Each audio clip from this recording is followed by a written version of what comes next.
आदरणीय सभापति जी, Silence, please. दोनों संयुक्त सदन को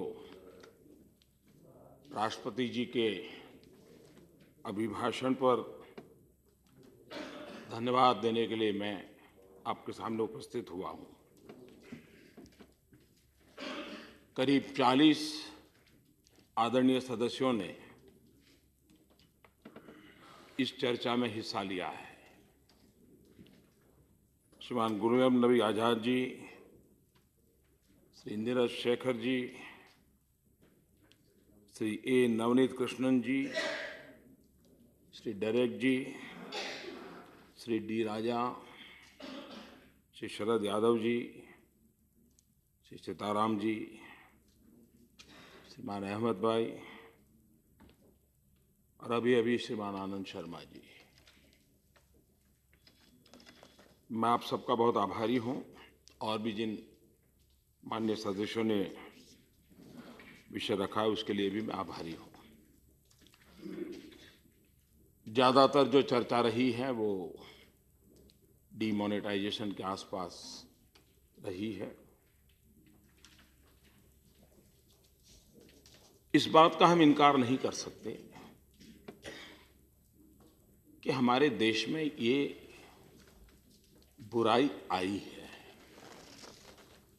इस बात से इनकार नहीं कर सकते कि इसने हमारी अर्थव्यवस्था में, समाज व्यवस्था में जड़ें जमा दी है। इसको हम इनकार नहीं कर सकते और इसलिए भ्रष्टाचार और काले धन के खिलाफ लड़ाई ये कोई राजनीतिक लड़ाई नहीं है, किसी राजनीतिक दल को परेशान करने के लिए लड़ाई नहीं है और ऐसा सोचने का कारण भी नहीं है। और इसलिए किसी ने इस विवाद को अपने साथ जोड़ने का कोई कारण नहीं बनता है। इस सदन में हम सबका दायित्व बनता है कि हमने इसके खिलाफ जो भी हम लोगों की संविधान की मर्यादाएं हैं और जो हमारी बुद्धि परमिट करती है हमने करना चाहिए। और ये भी सही है कि सारे पैरेलल इकोनॉमी के कारण सबसे ज्यादा नुकसान किसी का हुआ है तो गरीब का हुआ है। गरीब का हक छीन लिया जाता है और मध्यम वर्ग का शोषण होता है। अब ऐसा नहीं कि पहले कोई प्रयास नहीं हुए होंगे, पहले भी कुछ प्रयास हुए होंगे। अधिक प्रयासों की आवश्यकता है। ये प्रयास भी अगर और अधिक प्रयासों की ओर ले जाता है तो जाना पड़ेगा, क्योंकि आखिर तक हम कब तक इन समस्याओं को लेकर के कारपेट के नीचे सब चीजें डाल करके अपना गुजारा करते रहेंगे। और इसलिए जहां तक एक विषय चर्चा में आता है कि जाली नोट की चर्चा, जो आंकड़े प्रचारित हैं वो आंकड़े वो हैं जो जाली नोट बैंक तक पहुंचे हैं, उसका हिसाब किताब है। ज्यादातर जाली नोट कभी बैंक के दरवाजे तक न जाए उस व्यवस्था से चलते हैं और आतंकवाद, नक्सलवाद, इसको बढ़ावा देने में इसका उपयोग भी होता है। कुछ लोग बड़े उछल करके कह रहे हैं कि आतंकवादियों के पास से 2000 की कुछ नोटें मिली थी। हमें पता होना चाहिए कि हमारे देश में ये जब नोटबंदी के बाद का जो कालखंड था, बैंक लूटने का जो प्रयास हुआ और उसमें भी नई नोट लेकर के जाने का प्रयास हुआ, वो जम्मू कश्मीर में हुआ। क्योंकि जाली नोटों पर स्थिति बनने के बाद रोजमर्रा के कारोबार के लिए उनके सामने दिक्कत आई और जो नोट बैंक लूटने के कुछ ही दिनों के बाद जो टेररिस्ट मारे गए उसमें वो नोट हाथ लगी। तो इसका सीधा सीधा संबंध है, इसको हमने समझना चाहिए और कोई कारण नहीं है हम ऐसे लोगों के पक्ष में अपना विचार क्यों रखें? कोई कारण नहीं है, क्योंकि ये लोग ऐसे हैं कि जिनके खिलाफ हमने एक स्वर से लड़ना ही पड़ेगा। ईमानदार व्यक्ति को ताकत तब तक नहीं मिलेगी जब तक कि बेईमानों के प्रति कठोरता नहीं बरती जाएगी।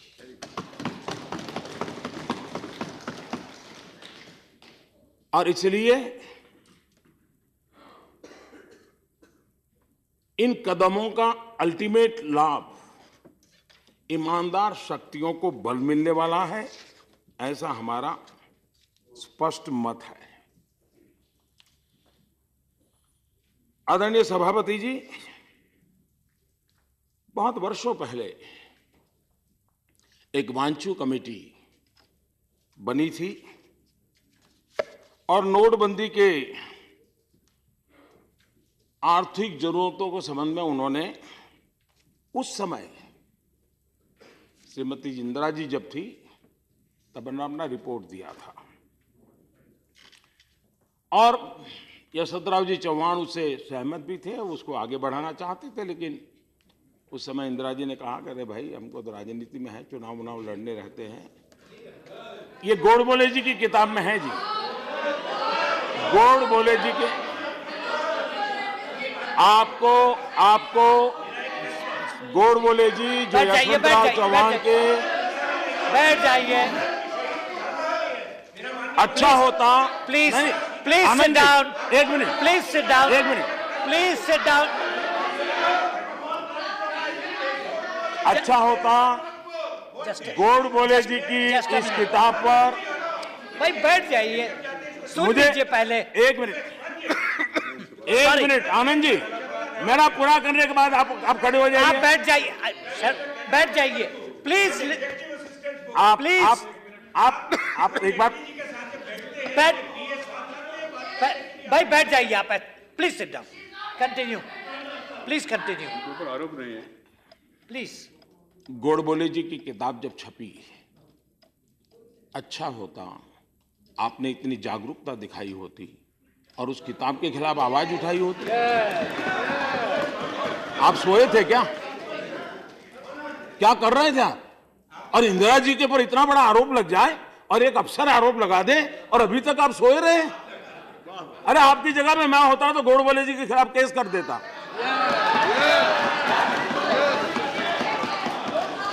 लेकिन आपने नहीं किया। आज जब गोडबोले जी की किताब की चर्चा हो रही है तो आपको जरा, लेकिन आज स्पीच इज ऑन रिकॉर्ड। आज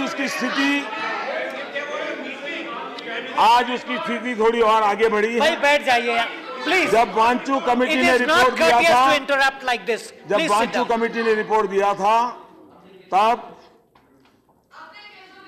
काला धन, नगद, वहीं तक समस्याएं सीमित थी। आज काला धन, आतंकवादी संगठन, जाली नोट का कारोबार, ड्रग्स का कारोबार, हवाला का कारोबार, ये जीवन के कई क्षेत्रों तक फैल चुका है, इसलिए उसकी व्यापकता बड़ी है। जिस समय 8 नवंबर को निर्णय किया तो जाली नोट का वापस आने का सवाल ही नहीं उठता था। कोई छोटी बैंक होगी और अगर साधन नहीं होगे, अगर घुस गया होगा तो रिजर्व बैंक तलाश करेगी, लेकिन जाली नोट का तो उसी समय न्यूट्रलाइज हो गई और इसलिए उसके हिसाब अगर किसी के पास है तो आश्चर्य होता है कि वो कैसे है इनके पास हिसाब। जाली नोट तो उसी समय न्यूट्रलाइज हो जाती है।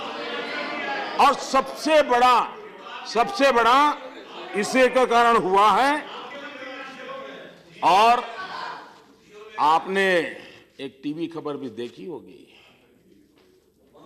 दुश्मन देशों में जाली नोट का जो बहुत बड़ा कारोबार करने वाले को आत्महत्या करनी पड़ी थी। ये टीवी न्यूज पर बहुत बड़े दिन चला था।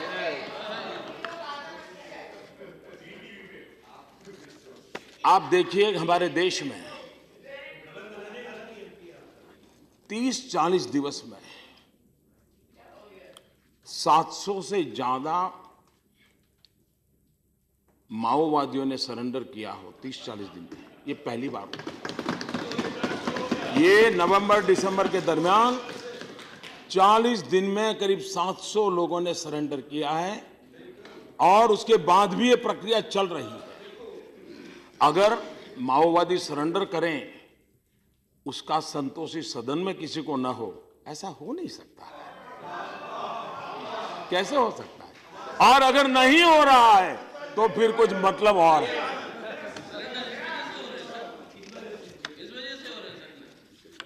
उसी प्रकार से अब उसमें तो आप ज्यादा मार्गदर्शन कर सकते हैं।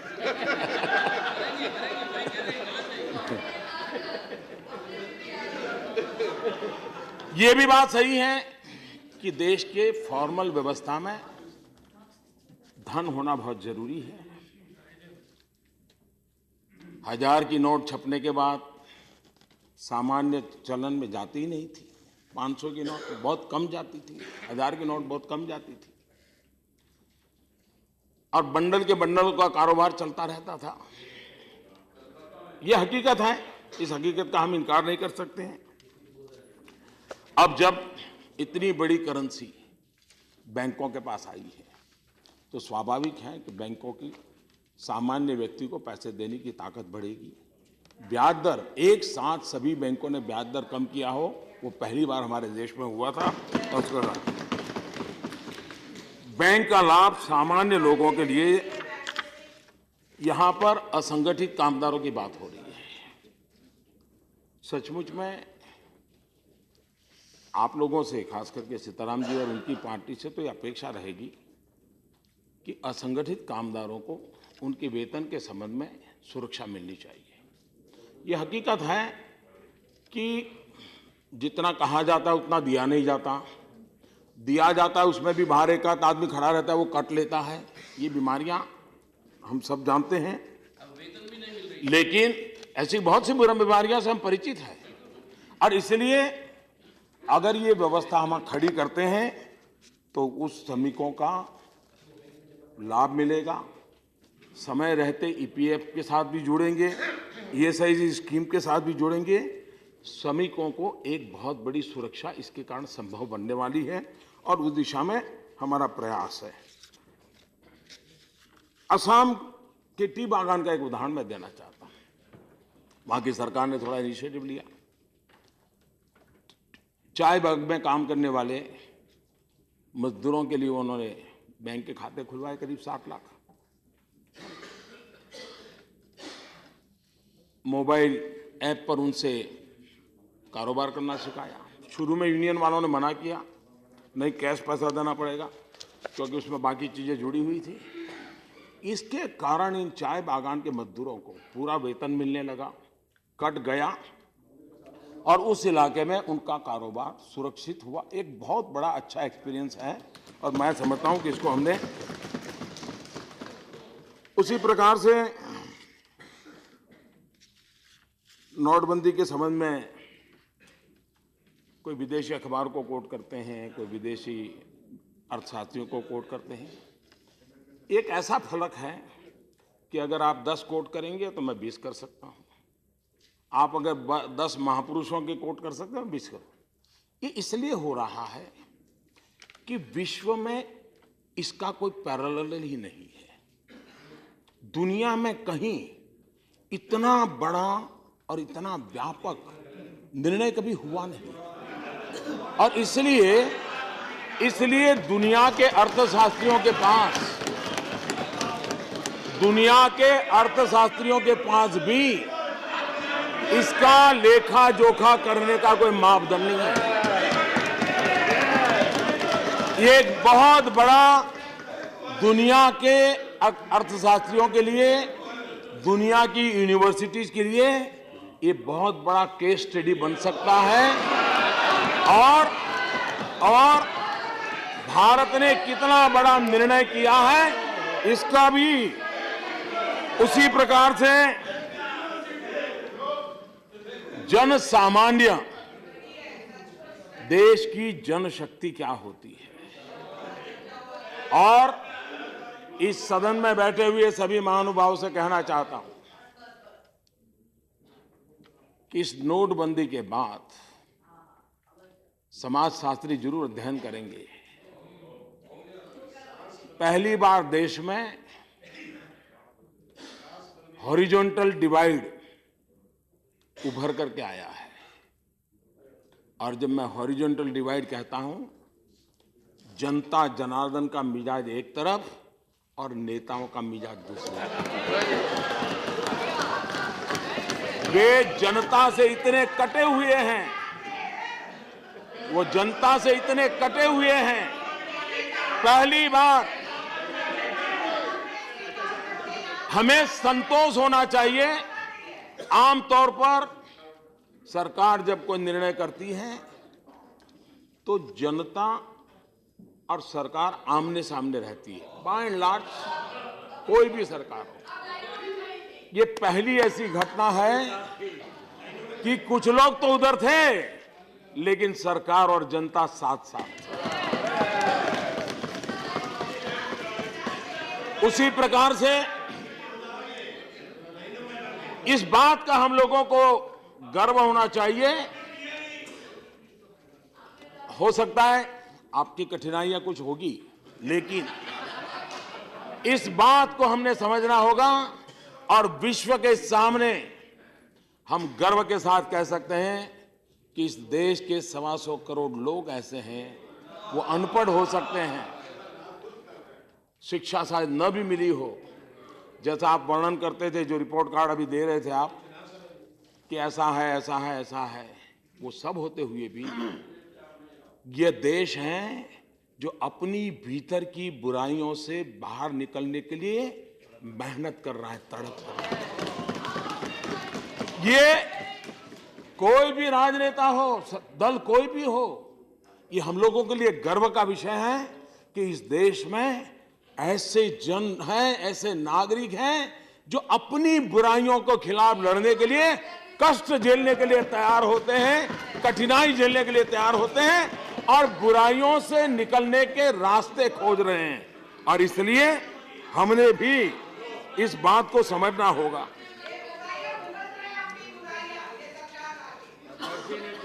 ये क्या सर? हम ये भी जानते हैं। मेरा 1 मिनट सर, सॉरी, ऐसे चलते रहेंगे क्या? Should you accept it? I also have some experience. Yes, that's what I'm saying. Is the running commentary allowed in the house? Honorable Is the Prime running Minister commentary allowed in the house? Please. Is the running commentary allowed in the house? मर्यादा है, सब संस्कार होना चाहिए।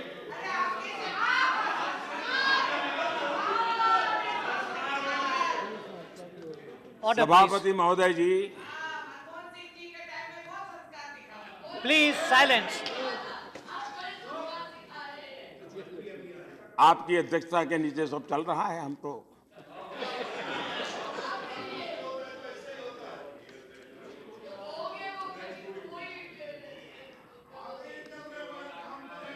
पिछले सत्र में Silence, please. Manmohan Singh ji ने अपने विचार रखे थे।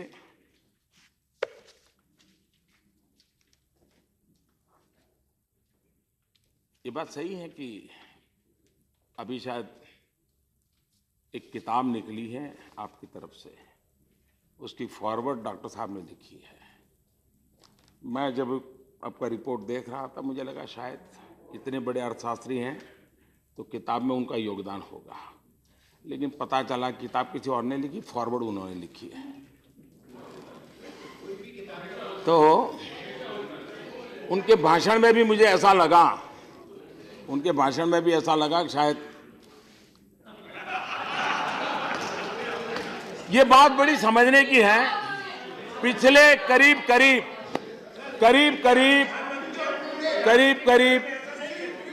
30-35 साल से शर्मा जी बैठ जाइए। Please sit down. Please sit down. करीब Please sit down. 30-35 साल से Please. जो शब्द मैं बोला भी नहीं वो समझ Stop गए। interrupting, please. Please sit down. जो शब्द मैं बोला नहीं उसका अर्थ समझ गए, ये बड़ी गजब की बात है जी। अब डॉक्टर मनमोहन सिंह जी पूर्व प्रधानमंत्री हैं, एक आदरणीय व्यक्ति हैं, और हिंदुस्तान में पिछले 30-35 साल भारत के आर्थिक निर्णयों के साथ उनका सीधा संबंध रहा और निर्णायक भूमिका में रहा है। 35 साल तक इस देश में शायद ही कोई ऐसा अर्थ जगत का व्यक्ति होगा जिसने हिंदुस्तान के 70 साल की आजादी में आधा समय एक ही व्यक्ति का इतना दबदबा रहा हो। और कितने घोटालों की बातें आई, लेकिन खास करके हम राजनेताओं ने डॉक्टर साहब से बहुत कुछ सीखने जैसा है। इतना सारा हुआ, उन पर एक दाग नहीं लगा। बाथरूम में रेनकोट पहन करके नहाना, ये कला तो डॉक्टर साहब ही जानते हैं और कोई नहीं जानता है। और इसलिए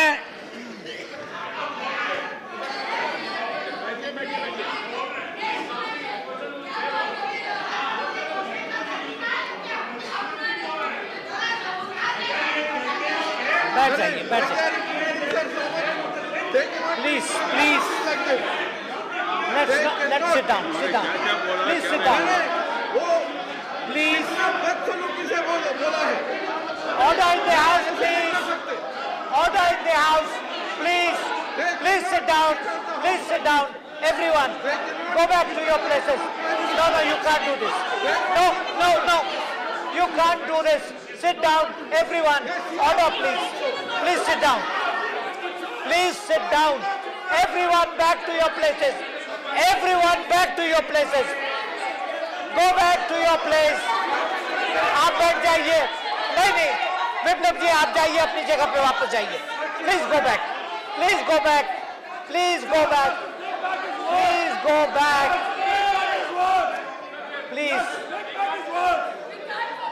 Please, I am appealing to the honorable members. Please sit down. Please.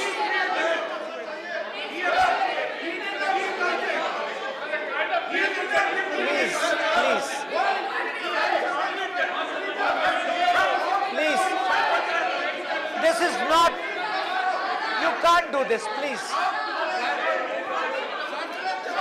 Sit down, everybody sit down. From very beginning, Mr. Anand Sharma and their friends are trying to disturb. ये सर नहीं चलेगा। आप अपनी बात तय करके और सुनना नहीं, आप सच्चाई सुनना पड़ेगा आपको। आप सच्चाई Please go back to your place. आप सच्चाई सुनना पड़ेगा। Please go back. सच्चाई तो आपको Please go back to your सुननी place. पड़ेगी। Please go back to your आप place. बिना सुने भाग रहे हैं। I appeal to honorable members to sit down. बिना सच्चाई सुने भाग रहे हैं। सर, ये सच्चाई सुनना नहीं चाहते और हमेशा सच्चाई देख करके ये भागते हैं। Sit down, please. Sit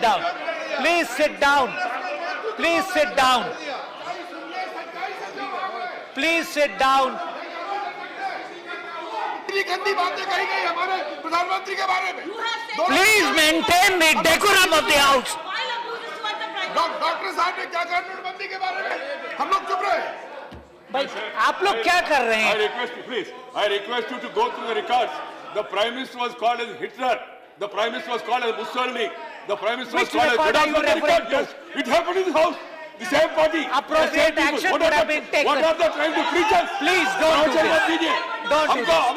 हमको सिखाइए मत। Let us concentrate on outside the house. proceedings now. Please, Venkaya ji. I'm very sorry, sir. बैठ I am जाइए। very sorry, sir. The chair should keep the sentiments of all sides of the house. They have insulted the Prime Are you Minister. suggesting that it is not? Are you suggesting that? No, I never said it.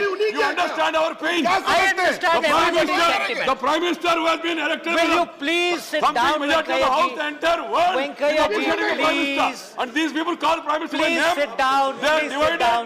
They are divided. They are Everybody confused. sit down. Everybody sit down. No, go back to your place. Just go back to your place. Everybody sit down. Please. That's enough.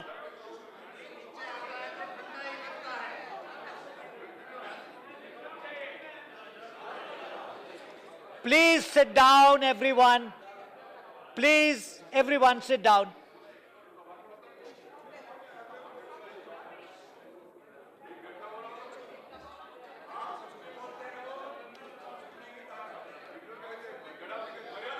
Honorable Prime Minister, please.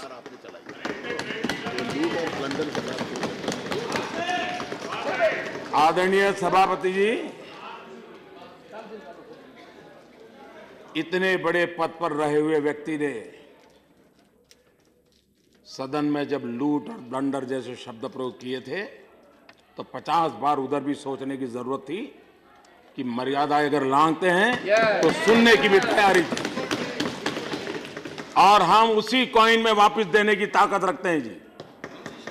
और संविधान की मर्यादाओं में रह करके करते हैं। लोकतंत्र का आदर करते हुए करने वाले लोग हैं।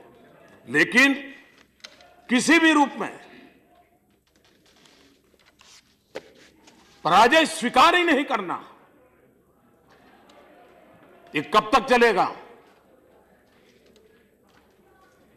आदरणीय सभापति जी, ये बात सही है कि सामान्य जन को आंदोलित करने के बहुत प्रयास हुए थे। और आज हम देखते हैं देश में कहीं एक छोटा अकस्मात भी हो जाए तो भी 2-4 गाड़ियां जला दी जाती है। कहीं बस भी लेट आ जाए तो भी 1-2 बस जला दी जाती है। ये बाय एंड लार्ज क्या प्रभाव होंगे वो तो विश्लेषण का विषय है, लेकिन ये दृश्य रोजमर्रा की घटनाएं हैं। लेकिन हमारे भीतर की बुराइयों से लड़ने के लिए देश का मन इतना प्रतिबद्ध है कि इतनी कठिनाइयों के बावजूद भी ऐसी कोई घटना उन्होंने होने नहीं दी। और पूरे विश्व के सामने भारत के लोगों के इस सामर्थ्य को हमने गर्व के साथ प्रस्तुत करना चाहिए। हमें इसकी बात करनी चाहिए और तभी जाकर के मैं समझता हूं कि इस बात को दुनिया समझ पाएगी कि हम किस प्रकार के सोचते हैं। मैं आज एक और बात भी उल्लेख करना चाहता हूं। ये मसला ऐसा था, हम और सीताराम जी की विचारधारा अलग है तो विचारों की प्रस्तुति अलग हो, बस स्वाभाविक है। लेकिन ये एक ऐसा विषय था, जब मैं सोच रहा था तो मुझे पूरी कल्पना थी कि सीताराम जी और उनका दल हमारे साथ रहेगा, इस काम में हमारे साथ रहेगा। और उसका कारण था, कारण ये था आप ही की पार्टी के वरिष्ठ नेता श्रीमान ज्योतिर्मय बसु 1972 में उन्होंने वांचू कमेटी का रिपोर्ट हाउस में रखने के लिए बड़ी मांग की और बहुत बड़ा उन्होंने लड़ाई लड़ी थी। सरकार मानती नहीं थी, उसको प्रस्तुत नहीं कर रही थी। आखिरकार वो एक कॉपी ले आए, उन्होंने खुद ने टेबल पे रखी। उन्होंने खुद ही, ज्योतिर्मय बसु जी ने उस रिपोर्ट को टेबल पे रखा, प्राइवेट मेंबर कराते। और उनका जो भाषण हुआ था उस दिन, वो आज भी बहुत प्रस्तुत है। उन्होंने कहा था 26 अगस्त 1972, सर 12 नवंबर 1970 को इस शक्तिशाली और प्रतिष्ठित कमेटी की प्राथमिक सिफारों में से एक था विमुद्रीकरण। सर, श्रीमती इंदिरा गांधी काले धन के दम पर ही बची हुई है। उनकी राजनीति काले धन से ही जीवित है। इसलिए न सिर्फ इस रिपोर्ट को लागू नहीं किया गया, बल्कि 1.5 साल तक दबाए भी रखा गया। ये ज्योतिर्मय बसु जी ने 26 अगस्त को 1972 को कहा था। दोबारा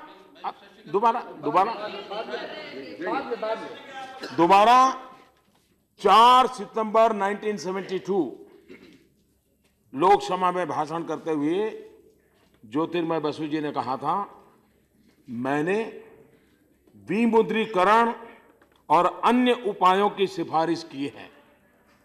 मैं अब उन्हें दोहराना नहीं चाहता। सरकार को ईमानदारी के साथ लोगों का सहयोग करना चाहिए, लेकिन प्रधानमंत्री श्रीमती इंदिरा गांधी और उनका सरकार का चरित्र है एक ऐसी सरकार जो काले धन की है, काले धन द्वारा है और काले धन के लिए है। ये 1972 की बात मैं कर रहा हूं जी। और कम्युनिस्ट पार्टी के नेता 4 सितंबर 1972 को ये कहा है। इतना ही नहीं, सीपीएम के वरिष्ठ नेता हरकिशन सिंह जी सुरजीत, उन्होंने 27 अगस्त 1981 इसी सदन में उन्होंने भाषण दिया और उन्होंने कहा, काले धन पर लगाम लगाने के लिए क्या सरकार वाकई कोई गंभीर कदम उठाना चाहती हैं? क्या 100 रुपये के नोट को बंद करने जैसे फैसले लिए जा सकते हैं? ये सवाल सुरजीत जी ने भी इसी सदन में 1981 में उठाया था। और इसलिए खास करके लेफ्ट से मेरा आग्रह है कि आप इस लड़ाई में हमारा साथ दीजिए और आप देंगे, मैं आशा करता हूं। आप अपने विचार व्यापक रूप से जरूर रखते रहे हैं, लेकिन ये काम ऐसा है जिससे आप अलग हो ही नहीं सकते। आपका कैरेक्टर ऐसा नहीं है, लेकिन फिर भी नहीं, बात पे करते ना भैया। अरे पूरी जिंदगी पड़ी है आपके पास, भी कहीं से आ जाओगे।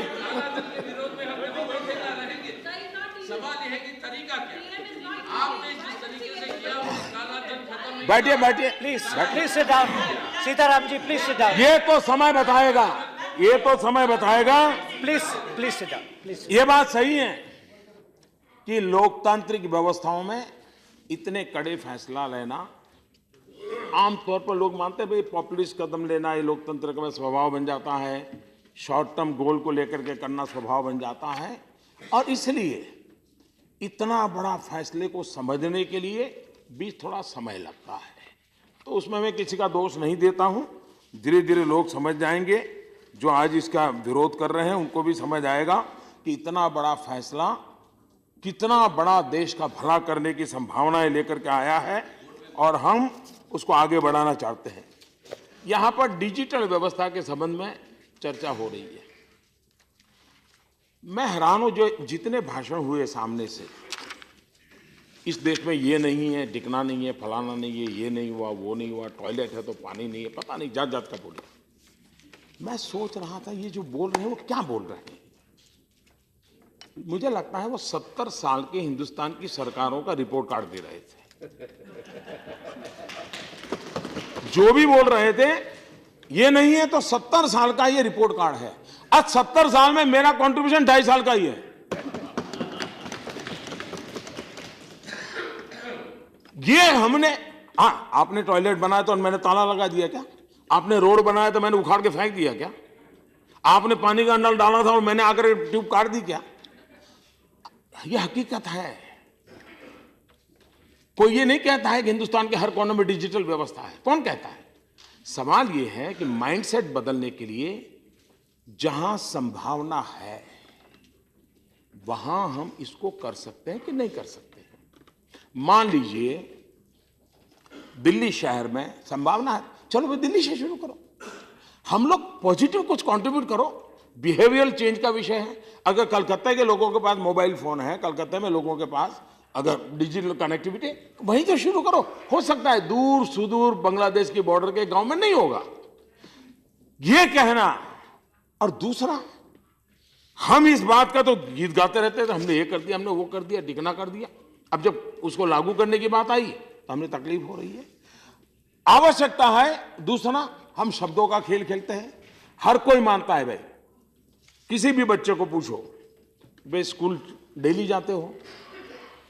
किसी को भी, आपके भी संतानों को मैं पूछूंगा तो ये कहेंगे हाँ डेली जाता हूं, लेकिन मुझे भी मालूम है, उसको भी मालूम है, संडे को नहीं जाता है। सबको मालूम है। तो ये स्वाभाविक, उसी प्रकार से देश में कैशलेस का मतलब है धीरे धीरे समाज को इस प्रकार की पेमेंट की दिशा में ले जाना। दुनिया में आज भी बड़े बड़े समृद्ध देश भी चुनाव करते हैं तो बैलेट पेपर छाप करके थप्पे मार के चुनाव करते हैं। जिस दिन को अनपढ़ माना जाता है, ये हिंदुस्तान दुनिया का सबसे बड़ा लोकतंत्र बटन दबा करके वोटिंग करता है। जिस दिन बटन दबाने की व्यवस्था आई होगी, किसी ने सोचा होगा कि इतनी टेक्नोलॉजी हमारे देश का गरीब से गरीब आदमी हड़प कर सकता है? यानी कि हम अपने देश की शक्ति को कम ना आके, हाँ हमको लगता है कि ये रास्ता ही गलत है तो ठीक है, लेकिन असुविधा है, तकलीफ है, इसलिए छोड़ देना वो सही नहीं है। असुविधा होगी, व्यवस्थाएं कम होगी, लेकिन आगे तो बढ़ना होगा। आगे बढ़ने के अंदर कुछ लोग कहते हैं दुनिया में कोई देश है क्या? दुनिया के कई देश, मैं हैरान हूं, आनंद शर्मा जी कह रहे थे, आप आश्चर्य होगा, कोरिया ने डिजिटल जाने के लिए जो इंसेंटिव स्कीम बनाई है, इतनी बड़ी मात्रा में आई, ये कह रहे हैं आप करोड़ों रुपया डिजिटल को प्रमोट करने के लिए कर रहे हो। अब जो भीम ऐप बनाई है, भीम ऐप में एक नए पैसे का खर्चा नहीं है, बिना खर्चे ट्रांजैक्शन हो रहा है, 1 रुपया का किसी बैंक को, किसी को कोई कमीशन नहीं जाता है। और इसलिए दुनिया पेपरलेस, प्रीमाइसिस बैंकिंग की तरफ जा रही है। भारत को पीछे रहने का कोई कारण नहीं है। हमने भी, हाँ हो सकता है हमारी व्यवस्थाएं कम होगी तो थोड़ा 2 साल और ज्यादा लगेगा, 5 साल और लगेंगे, लेकिन शुरू करना या ये दिशा गलत है, ये विचार मैं समझता हूं उपयुक्त नहीं होगा। हम लोगों ने प्रयास करना चाहिए इसको प्रमोट करने के लिए, अपने अपने इलाके में भी लोगों को हमने समझाना चाहिए और उस दिशा में हमने आगे बढ़ाना चाहिए। आप देखिए हमारे देश में रेलवे, सामान्य मानवी जाता है, आज 60 से 70% रेलवे में ऑनलाइन बुकिंग होने लगा है। उनका पेमेंट ऑनलाइन, अगर वो टिकट कैंसिल करते हैं तो ऑनलाइन पैसा वापस जा रहा है। आज बहुत से परिवार हैं जो शहरों में रहते हैं, उनको अगर बिजली का बिल भरना है, पहले बिजली का बिल भरने के लिए आधे दिन छुट्टी लेनी पड़ती थी और जाकर के दफ्तर में, आज वो घर में रात को 12 बजे आकर के अपने मोबाइल फोन से बिजली का पेमेंट दे रहा है। सुविधा बढ़ती चली जा रही है। अगर ये सुविधा वैज्ञानिक तरीके से, टेक्नोलॉजी के तरीके से मिलती है तो हमने, हाँ उसकी कमियों की चिंता जरूर करनी चाहिए। टेक्नोलॉजिकल भी कोई कमी आती है तो उसको ठीक करना चाहिए, लेकिन ये कल्पना ही गलत है। अगर ये नेगेटिविटी लेकर के हम चलेंगे तो हम देश का कोई भला नहीं कर सकते हैं। रुपए कार्ड, अभी अरुण जी बता रहे थे, इस देश में जनधन अकाउंट के साथ 21 करोड़ लोगों को रुपए कार्ड दिए हैं और आपको अंदाज नहीं है इसका ताकत क्या होती है।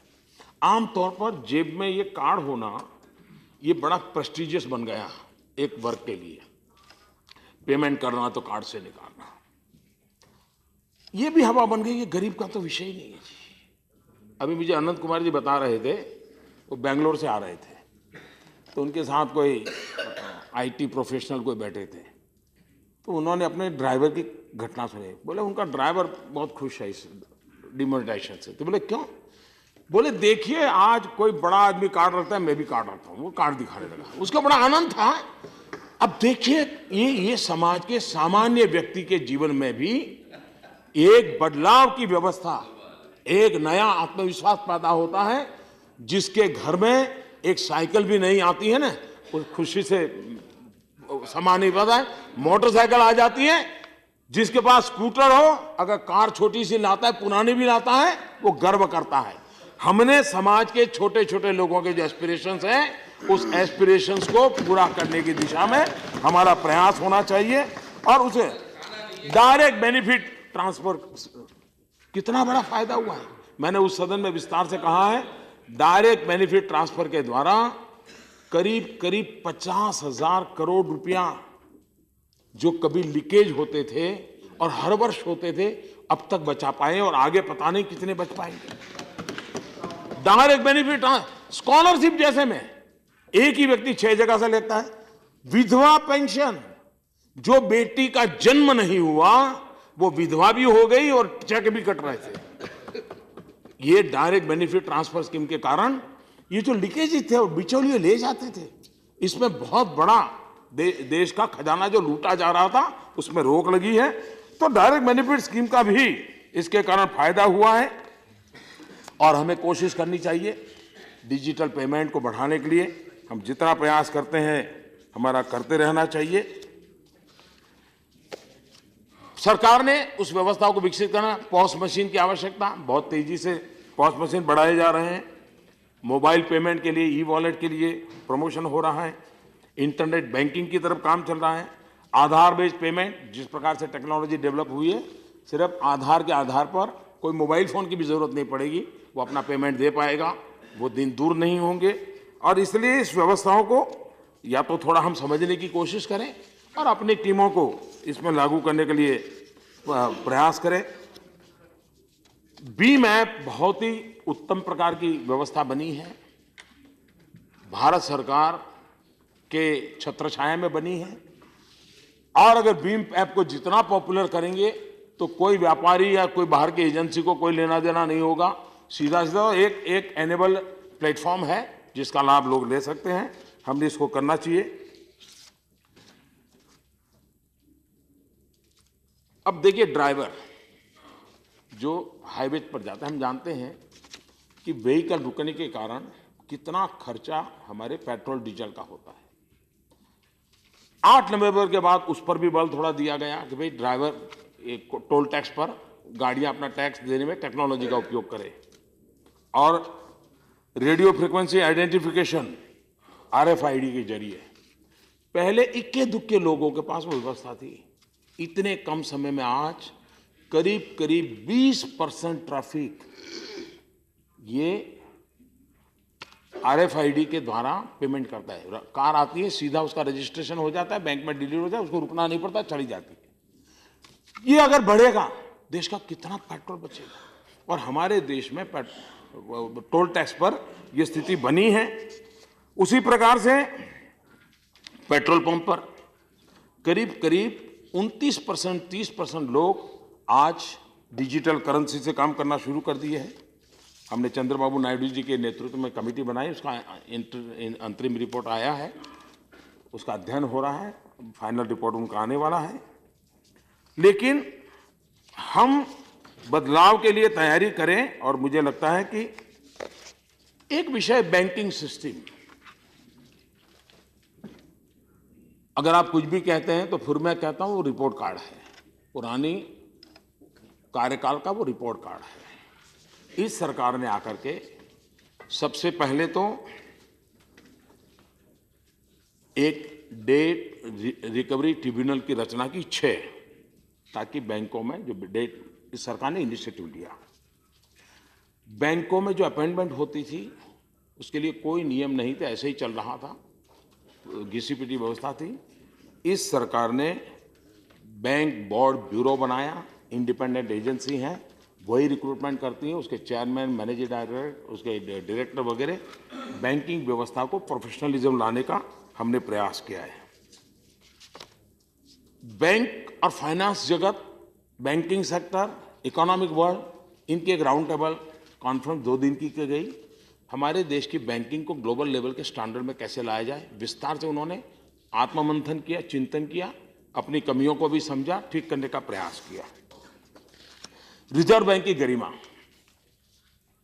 मैं समझता हूं कि मुझ पे हमला हो, हमारी पार्टी पे हमला हो, सरकार पे हमला हो, बहुत स्वाभाविक है, वो चलता रहेगा अपना।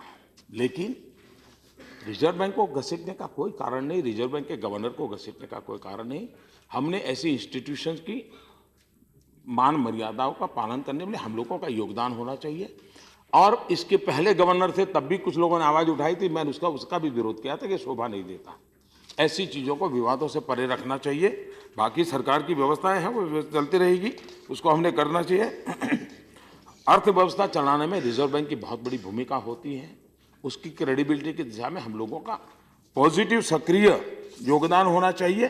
लेकिन जो लोग रिजर्व बैंक की गरिमा और इस सरकार को जब आरोप लगाते हैं तो मैं जरा उनको आज कहना चाहता हूं और बड़े दुख के साथ कहना चाहता हूं, रिजर्व बैंक के पूर्व गवर्नर डॉक्टर सुब्बाराव, उन्होंने एक किताब लिखी है, who moved my interest rate, और उस किताब में उन्होंने लिखा है 2008 में तत्कालीन वित्त सचिव के तहत एक लिक्विडिटी मैनेजमेंट कमेटी को नियुक्त करने के सरकार के निर्णय से मैं नाराज और परेशान था। चिदंबरम ने स्पष्ट रूप से भारतीय रिजर्व बैंक के विषय के क्षेत्र में ओवरस्टेप किया था। लिक्विडिटी मैनेजमेंट पूरी तरह से रिजर्व बैंक का फंक्शन है। न केवल उन्होंने इस विषय पर मुझसे परामर्श भी नहीं किया, लेकिन अधिसूचना जारी करने के बारे में मुझे बताया तक नहीं था। मुझे क्या पता था कि यह निर्णय मेरे कार्यकाल के अंतिम वर्ष में हम दोनों के बीच असहज संबंध के लिए टोन सेट करेगा। रिजर्व बैंक के एज गवर्नर ने पुरानी सरकार पर गंभीर आरोप लगाया और किताब में छापा है, और अभी तक किसी ने इसका जवाब नहीं दिया है। अब मैं बोल रहा हूं तो कुछ कहेंगे तो अलग बात है, लेकिन ये बात सही है कि आज हमें ये उपदेश देते हैं, जरा वे भी अपने को आपको जरा गरेबान में देखें, और मैं मानूंगा कि हम राजनीति से इसको परे रखें, इस इंस्टीट्यूशन का गौरव करने की दिशा में प्रयत्न करिए।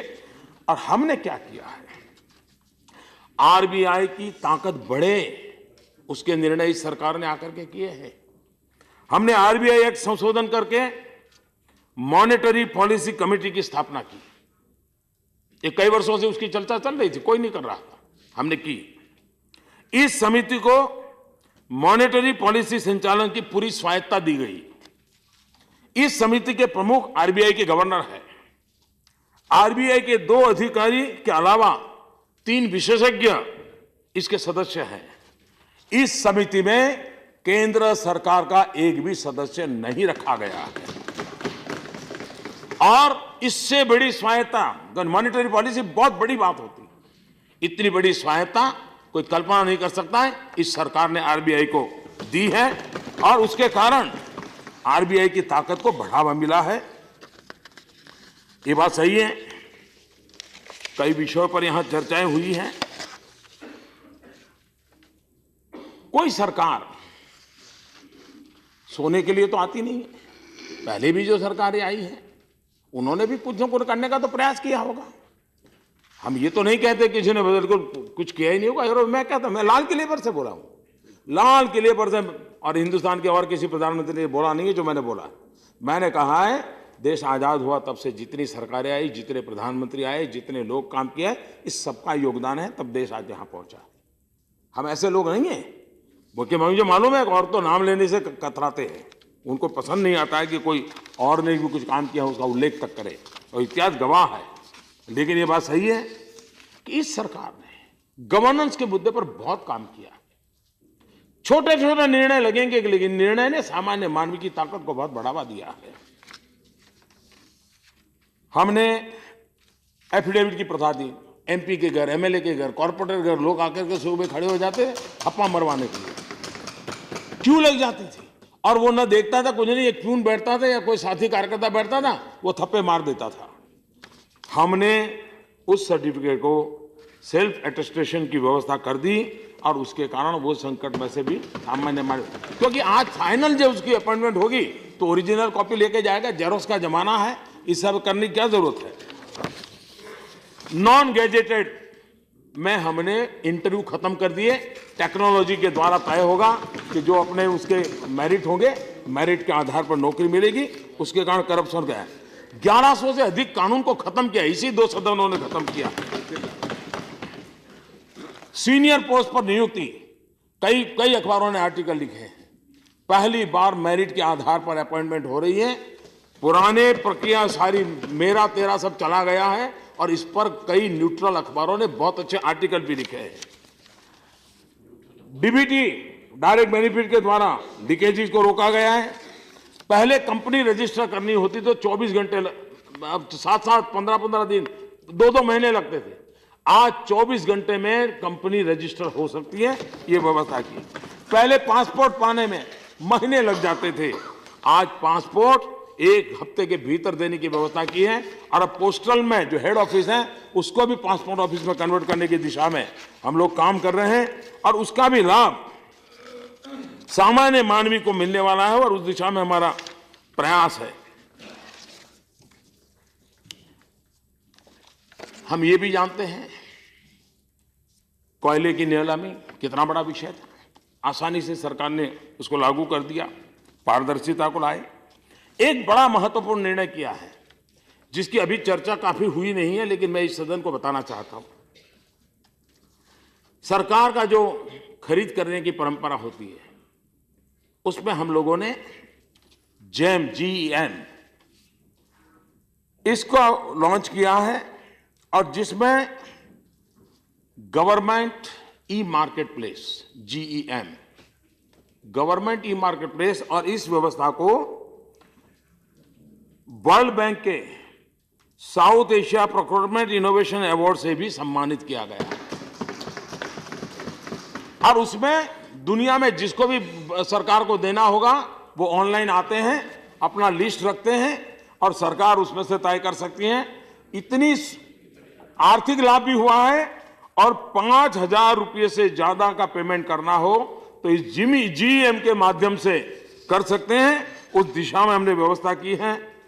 भ्रष्टाचार के खिलाफ गुड गवर्नेंस के माध्यम से, टेक्नोलॉजी के उपयोग के माध्यम से एक पारदर्शिता लाने की दिशा में हम बड़ी सफलता पाए हैं। इस सरकार ने महिलाओं के सशक्तिकरण के लिए अनेक नई योजनाएं बनाई और हर योजना में उज्ज्वला योजना, हम जानते हैं गैस का सिलेंडर का क्या जमाना था, MPs को 25-25 कूपन मिला करती थी और उन 25 कूपनों को लेने के लिए लोग कतार लगाते थे, वो भी दिन थे। 2014 के चुनाव में 9 सिलेंडर दें या 12 सिलेंडर दें, उस पर चुनाव का मुद्दा लड़ा गया था। ये सरकार की कार्य संस्कृति में कितना फर्क है। महिलाओं को, गरीब महिलाओं को गैस का चूल्हा ये सपने में कभी सोच नहीं सकती थी। अब तक करीब करीब 1,63,00,000 से ज्यादा गरीब परिवारों को गैस के कनेक्शन दे दिए गए हैं। 5 करोड़ परिवारों तक पहुंचाने का पूरा इरादा है। देश में 25 करोड़ परिवार हैं, 5 करोड़ गरीब परिवारों के पहुंचाने का प्रयास है। प्रधानमंत्री आवास योजना, महिलाओं के नाम घरों का रजिस्ट्रेशन, कानूनी व्यवस्था की है।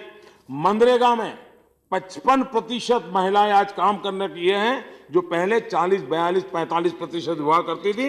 और मुद्रा योजना में बैंक से पैसे दिए जाते हैं, विदाउट गारंटी दिए जाते हैं। पैसे लाने में 70% महिलाएं हैं, यानी एंटरप्रेन्योर के रूप में हमारे देश की महिलाएं इसके साथ जुड़ रही हैं। पंडित दीनदयाल अंत्योदय योजना, सेल्फ हेल्प ग्रुप के काम दक्षिण भारत में कुछ मात्रा में चलता था, लेकिन पूरे भारत में और ईस्टर्न इंडिया में उसको बढ़ावा देने की दिशा में भी हम लोगों ने काम करने का प्रयास किया है। गरीब गर्भवती महिलाओं के लिए, पूरे हिंदुस्तान के लिए 6,000 रुपया प्रसूता में IMR MMR के लिए इस बात को लागू करने का काम, बेटी बचाओ बेटी पढ़ाओ अभियान, बहुत बड़ी मात्रा में उसको स्वीकृति मिली है, सामाजिक आंदोलन बना हुआ है। उस सुकन्या समृद्धि योजना, 1 करोड़ अकाउंट बच्चियों के नाम पर खुले हैं और 11,000 करोड़ रुपया जिनको भविष्य के लिए एक सुरक्षा की गारंटी देते हैं। महिला शक्ति केंद्र, 500 करोड़ की लागत से 14 लाख आंगनवाड़ी केंद्रों में इसकी स्थापना हुई है। मिशन इंद्रधनुष, बच्चे, टीकाकरण नहीं होता था, सरकार चलती थी, टीकाकरण के कार्यक्रम होते थे। 55 लाख बच्चे ऐसे ध्यान में आए कि जिनका टीकाकरण नहीं हुआ था। मिशन इंद्रधनुष के कारण उन बच्चों को खोजा गया, उनकी जिंदगी बचाने की दिशा में काम किया गया और उनको ग्रामीण क्षेत्र में, यहां पर मैं हैरान था, स्वच्छता की मजाक उड़ाई जा रही थी। क्या कारण है मैं समझ नहीं पा रहा हूं जी। हम में से कोई नहीं है जो गंदगी में रहना चाहता है, और हम ये भी जानते हैं कि स्वच्छता ये बिहेवियर का इश्यू ज्यादा है, इंफ्रास्ट्रक्चर का उसके साथ आता है। लेकिन अगर हम, और मैं कहूंगा हम राजनेता कभी कभी कम पड़ रहे हैं। मैं इस देश के मीडिया का अभिनंदन करना चाहता हूं कि स्वच्छता के आंदोलन उसने उठा लिया। आज सब मीडिया के द्वारा स्वच्छता के लिए इनाम दिए जा रहे हैं, फंक्शन किए जा रहे हैं। स्वच्छता के संबंध में आज हिंदुस्तान का, वरना सरकार के किसी भी कार्यक्रम में मीडिया नेगेटिव करे वो बहुत स्वाभाविक है। ये एक अपवाद कार्यक्रम ऐसा है कि जिसको सरकार से भी, राजनेताओं से भी 2 कदम आगे मीडिया के लोग गए हैं और स्वच्छता को एक आंदोलन बनाने की दिशा में प्रयास किया है, और मैं उनका अभिनंदन करता हूं इस सदन के माध्यम से। क्योंकि ये, और यहां कोई खड़ा होकर कहता है टॉयलेट है, पानी नहीं है। महात्मा गांधी भी इस बात के लिए बड़े आग्रही थे। मुझे तो डर लगता है कभी आज महात्मा गांधी होते और स्वच्छता की बात करते और हम लोग यही भाषा बोलते क्या हम लोगों की जिम्मेवारी नहीं है? क्या समाज में बदलाव लाने के लिए कोई सकारात्मक कोई चीज कर ही नहीं सकते? हर चीज में हम विरोध करेंगे। और इसलिए हमारे लिए, और मुझे खुशी है कि ग्रामीण क्षेत्र में सैनिटेशन कवरेज जो पहले 42% था, इस आंदोलन के बाद वो 60% पहुंचा है। और हम जब ये बात करते हैं टॉयलेट की, आप कल्पना कर सकते हैं गांव की महिलाओं के, शहर में भी जो झुग्गी झोपड़ी में रहती है महिलाएं, कितनी पीड़ा होती है। अंधेरा नहीं होता तब तक वो शौचालय नहीं जा सकती। ये दर्द होना चाहिए। ये तू मैमे का विषय नहीं है, लेकिन जब मजाक उड़ाते हैं कोई, बहुत पीड़ा होती है। ये मजाक का विषय नहीं हो सकता है। महिलाओं की सुरक्षा के लिए यूनिवर्सलाइजेशन ऑफ वुमेन हेल्पलाइन 181 24 घंटे इमरजेंसी सेवा को शुरू किया गया। 18 स्टेट्स एंड यूटीज इन्होंने इस महिला हेल्पलाइन की व्यवस्था को आगे बढ़ाया है। महिलाओं की पुलिस में भर्ती 33%, और कुछ राज्यों ने भी स्वीकार किया है, यूटी के अंदर ये कंपलसरी कर दिया गया है। और एक हरियाणा ने एक नया प्रयोग किया है जिसको हिंदुस्तान में और लोग करें, मैंने प्रेजेंटेशन किया है सबके सामने, और उन्होंने महिला पुलिस वॉलंटियर्स का एक नेटवर्क खड़ा किया है जो इस प्रकार से लोगों को मदद करने का काम कर रहे हैं। एक नई स्कीम उन्होंने शुरू की है। कहने का मेरा तात्पर्य यह है, एक पैनिक बटन के टेक्नोलॉजी का उपयोग करके हम आने वाले कुछ दिनों में आपके सामने लेकर के आने वाले हैं। किसानों का सशक्तिकरण, इस सरकार ने अनेक कार्यक्रम उठाए हैं जिसके कारण, और सबसे बड़ी बात प्रधानमंत्री फसल बीमा योजना, हमें पसंद आया ना, लेकिन किसान को सुरक्षा देनी है तो हमें उसको उसकी इनकम के एश्योरेंस के साथ जोड़ना पड़ेगा। हमारे यहाँ इरिगेशन की सुविधा बहुत कम है, प्राकृतिक संसाधनों पर ही वो डिपेंडेंट है। ऐसी स्थिति में अगर बो नहीं सकता है तो भी, और कटाई के बाद भी अगर बर्बाद होता है तो भी अगर इंश्योरेंस मिलता है, और मुझे खुशी है कि कुछ प्रोग्रेसिव राज्यों ने 40-40, 50-50% किसानों का उन्होंने इंश्योरेंस का काम किया है। और सरकार ने भी करीब करीब किसानों के लिए बहुत बड़ी मात्रा में इस फसल बीमा योजना को प्रोत्साहन देने के लिए काम किया है। पहले की तुलना में काफ़ी बढ़ोतरी हुई, लेकिन कुछ राज्यों में बहुत पीछे हैं। ये चिंता का विषय है, इसको आगे बढ़ाना है। नई फर्टिलाइजर पॉलिसी बाद में करते हैं सर जी, एक बार हो जाए, आपको तो मैं जिंदगी भर सुनूंगा, बैठिए। नई फर्टिलाइजर पॉलिसी, यूरिया का उत्पादन, देखिए नीम कोटिंग के कारण 2 महत्वपूर्ण लाभ हुए। एक तो जमीन को तो फायदा हो ही रहा है, उत्पादन भी बढ़ रहा है, लेकिन पहले किसान के नाम से सब्सिडी कटती थी, बिल किसान के नाम से फटता था, लेकिन वो केमिकल इंडस्ट्री में रॉ मटेरियल के रूप में चला जाता था। जो सिंथेटिक मिल्क बनाते थे वो भी यूरिया का उपयोग करते थे। 100% नीम कोटिंग करने के कारण जमीन के सिवा उसका कहीं उपयोग संभव ही नहीं रहा है, चोरी गई है। यूरिया की खपत की कोई आज न यूरिया का ब्लैक मनी हो रहा है, यूरिया नहीं मिल रहा है ऐसा किसी चीफ मिनिस्टर की चिट्ठी नहीं आती है, यूरिया के लिए कतार नहीं लगती है, यूरिया के लिए किसी को परेशानी नहीं हो रही। छोटे से परिवर्तन भी कितना बड़ा बदलाव ला सकते हैं वो आप देख सकते हैं। हमारे देश में दाल का उत्पादन, पल्सेस, इस सरकार ने उसको प्रमोट करने की दिशा में प्रयास किया, और उसका परिणाम यह है कि आज करीब करीब 50 से 60% वृद्धि की संभावना इस बार पैदा हुई है। हमारे देश के किसानों ने सरकार के आह्वान को स्वीकार किया और सारे रिकॉर्ड तोड़ करके इस काम को उन्होंने कहा है इनाम इलेक्ट्रॉनिक मार्केट 500 मंडियों में अब किसान जहां भी ज्यादा दाम से माल बिक सकता है वो टेक्नोलॉजी के माध्यम से कर सकता है।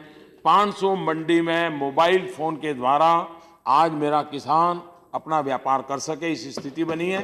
करीब 250 मंडियों ने इस काम को पूरा कर दिया है। राज्यों ने कुछ कानून बदलने थे, कुछ राज्यों ने कानून बदले हैं, लेकिन हम जानते हैं फूड प्रोसेसिंग, हमारे किसान को लाभ तब होगा जब हम फूड प्रोसेसिंग पर बल देंगे। सरकार ने 100% FDI अलाउ किया है ताकि फूड प्रोसेसिंग को मदद मिले और वैल्यू एडिशन हो, ताकि हमारे किसान को ज्यादा इनकम हो, और उस दिशा में हम काम करने की दिशा में प्रयास कर रहे हैं। आदिवासियों का सशक्तिकरण, करीब करीब 28 विभाग कहीं न कहीं उसका आदिवासी के साथ संबंध आता था। हमने पहली बार एक ट्राइबल सब प्लान के तहत राशि तो बढ़ा दी, लेकिन वनबंधु कल्याण योजना के तहत एक कॉम्प्रिहेंसिव प्लान बनकर के आउटकम दिखाई दे, उस दिशा में काम करने के लिए सफल प्रयास किया है। फॉरेस्ट राइट एक्ट, उसको मजबूती से लागू करने की दिशा में हमने काम किया है। और ट्राइबल एरियाज में पहली बार, क्योंकि हमारे देश में जितने भी मिनरल्स हैं, माइनिंग है, वो ज़्यादातर ट्राइबल बेल्ट में है, चाहे कोयला हो, चाहे आयरन हो, चाहे और हो, लेकिन वहाँ लाभ नहीं मिलता था। पहली बार सरकार ने डिस्ट्रिक्ट मिनरल फाउंडेशन बनाया और जो वहाँ से खदान से निकलता है उस पर टैक्स लगाया।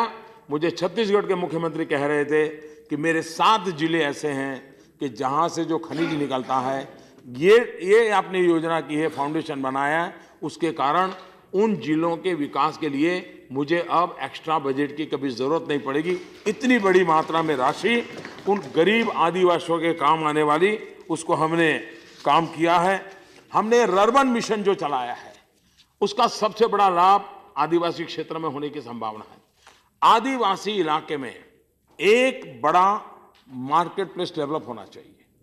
मार्केट प्लेस डेवलप होता है तो वहाँ एजुकेशन सिस्टम आती है, वहाँ पर मेडिकल फैसिलिटी आती है, वहाँ पर और एंटरटेनमेंट की सुविधा, मार्केटेबल, धीरे धीरे अगल बगल के 50-100 गांव का वो केंद्र बन जाता है उस पूरे इलाके में। और रर्बन के द्वारा ट्राइबल बेल्ट में 300 ऐसे नए शहर बनाने की दिशा में हम काम कर रहे हैं, और ये आदिवासी क्षेत्र के विकास के लिए बहुत बड़ा एक काम होगा।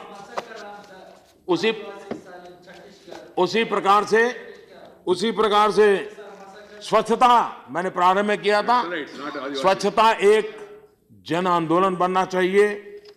जन आंदोलन बनाने की दिशा में हम सबका कोई न कोई योगदान होना चाहिए। जब से हमने स्वच्छता के लिए रैंकिंग करना शुरू किया है, इंडिपेंडेंट एजेंसी द्वारा किया है, शहरों के बीच में अब स्पर्धा शुरू हुई है। एक शहर अगर आगे गया तो दूसरा शहर उस शहर को टोकता है कि देखो वो शहर तो आगे हो गया, हम क्यों सफाई नहीं करें। एक धीरे धीरे ये बात नीचे तक जाने लगी है। हम लोगों ने उसको बल देना चाहिए, और हर रैंक में मैं तो चाहूंगा जिस पॉलिटिकल पार्टियां, हमारे देश की सभी पॉलिटिकल पार्टियों को कहीं न कहीं सरकार चलाने का इन दिनों अवसर मिला है। कोई नगर पालिका में होंगे, कोई जिला पंचायत में होंगे, कोई राज्य में होंगे। आप अपनी पार्टी की जो सरकारों में सेवा करने का अवसर मिला है, आप उनके बीच तो कंपटीशन कीजिए। भाई कम्युनिस्ट रूल जितने शहर है वो उनके बीच स्वच्छता की स्पर्धा कीजिए। कम्युनिस्ट रूल जितनी डिस्ट्रिक्ट पंचायत है उनके बीच स्पर्धा कीजिए। एक वातावरण बनेगा। बीजेपी रूल स्टेट होंगे तो वहां की नगर पालिकाएं कंपटीशन करें। एक बार हम इस कंपटीशन को आगे बढ़ाएंगे तो मैं समझता हूं कि ये स्वच्छता का अभियान सफल होगा। ये सरकारी कार्यक्रम नहीं है, ये जन आंदोलन होना चाहिए। ये युगों की आवश्यकता है, बिहेवियरल चेंज की आवश्यकता है। और हम जानते हैं, वर्ल्ड बैंक का रिपोर्ट कहता है कि करीब करीब अस्वच्छता के कारण हेल्थ के लिए 2.5 लाख करोड़ रुपए का बोझ पड़ता है। अगर हम इतनी केयर करें, देश के 2.5 लाख करोड़ रुपया, ये वर्ल्ड बैंक का रिपोर्ट है, हिंदुस्तान के संबंध में गरीब मानवी को तो करीब करीब 1 साल का 7,000 रुपया खर्चा आता है। और गंदगी से बीमारी आना बहुत स्वाभाविक है, हम इसको बचा सकते हैं। अब बच्चों को हाथ धो करके खाना खाना चाहिए, ये हर कोई मानता है, हर कोई मानता है।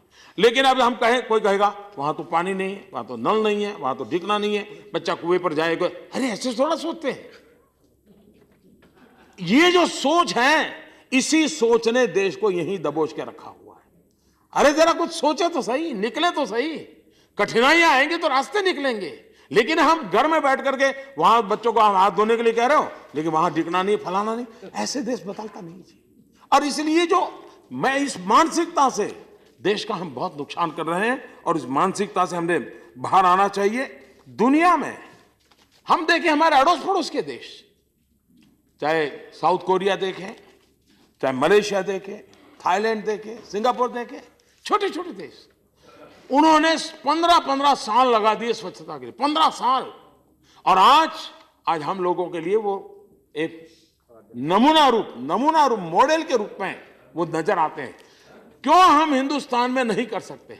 हमारा भी तो सपना होना चाहिए कि छोटे छोटे देश अगर वे हो सकते हैं तो हम क्यों नहीं हो सकते? और हमने उस दिशा में प्रयास करना चाहिए। लेकिन कभी कभी क्या लगता है, जिस प्रकार का वातावरण बना है, किसी शायर ने कहा है, शहर तुम्हारा, कातिल तुम, शाहिद तुम, हाकिम तुम, मुझे यकीन है कि मेरा ही कसूर निकलेगा। लेकिन मैं मानता हूं कि उसमें हम जरा बाहर आए। एक और विषय करके मैं अपनी बात को समाप्त करना चाहूंगा। एक भारत श्रेष्ठ भारत, इस काम को हम 31 अक्टूबर को लॉन्च किया, सरदार पटेल की जयंती पर लॉन्च किया। हमारे देश में दुनिया के किसी राज्य के साथ सिस्टर स्टेट बनना, सिस्टर सिटी बनना, ये तो कई वर्षों से चल रहा है, लेकिन हम अपने ही देश के अलग अलग लोगों से मिलने के लिए आदत नहीं बनी। हमने ऐसे प्रकार से कर दिया कि जिसके कारण कई राज्यों को लगने लगा हमारी उपेक्षा हो रही है। आवश्यकता है कि हमारे देश के इस पोटेंशियल को हमें पकड़ना चाहिए। हमने कोशिश की है एक भारत श्रेष्ठ भारत कार्यक्रम के तहत, और मैं चाहूंगा कि सदन में जो लोग हैं इसको समझने का और आगे बढ़ाने में मदद करें। जैसे 2 राज्यों के बीच में एमओयू करते हैं, अभी कोई 12 राज्यों ने एक दूसरे के साथ शायद कर लिया है। कोशिश ये है, जैसे हरियाणा और तेलंगाना ने किया है, तो हरियाणा में तेलुगु भाषा के 100 सेंटेंसेस हरियाणा के लोग बोलना सीखे। हॉस्पिटल कहाँ है, रिक्शा कहाँ मिलेगी, होटल कहाँ है, बस स्टेशन कहाँ है, पुलिस थाना कहाँ है, ये अगर सीखने को मिलेगा। और तेलंगाना के लोग हरियाणा की भाषा सीखें। हरियाणा में कभी तेलंगाना का फिल्म फेस्टिवल हो, हरियाणा का फिल्म फेस्टिवल तेलंगाना में हो, क्विज कंपटीशन हो, तेलंगाना की क्विज कंपटीशन, हरियाणा के बच्चे उसमें स्पर्धा लें, हरियाणा के बच्चे तेलंगाना की स्पर्धा में लें। एक प्रकार से देश को जानने का अभियान, देश से जुड़ने का। और ये जितना हम बढ़ाएंगे, ये कभी कभी लगता है हिंदी भाषा में कभी कभी कुछ शब्द भी नहीं होते, लेकिन तमिल में उस अच्छा शब्द होता है, लेकिन हम परिचित नहीं है। मराठी में बढ़िया शब्द होता है, बांग्ला में बहुत बढ़िया शब्द होता है, हम परिचित। हमारे देश की इतनी बड़ी ताकत है, इस ताकत को जोड़ने की दिशा में एक भारत श्रेष्ठ भारत का एक अभियान चलाने की दिशा में प्रयास चल रहा है। मैं फिर एक बार सभी आदरणीय सदस्यों ने जो विचार रखे हैं उसके प्रति आभार व्यक्त करता हूं, और आपने मुझे समर्थन देने के लिए बात करने का अवसर दिया, मैं इसके लिए आभार व्यक्त करता हूं। और राष्ट्रपति जी के उद्बोधन को मेरा समर्थन दे करके मैं अपनी बात को समाप्त करता हूं। बहुत बहुत धन्यवाद। Thank you.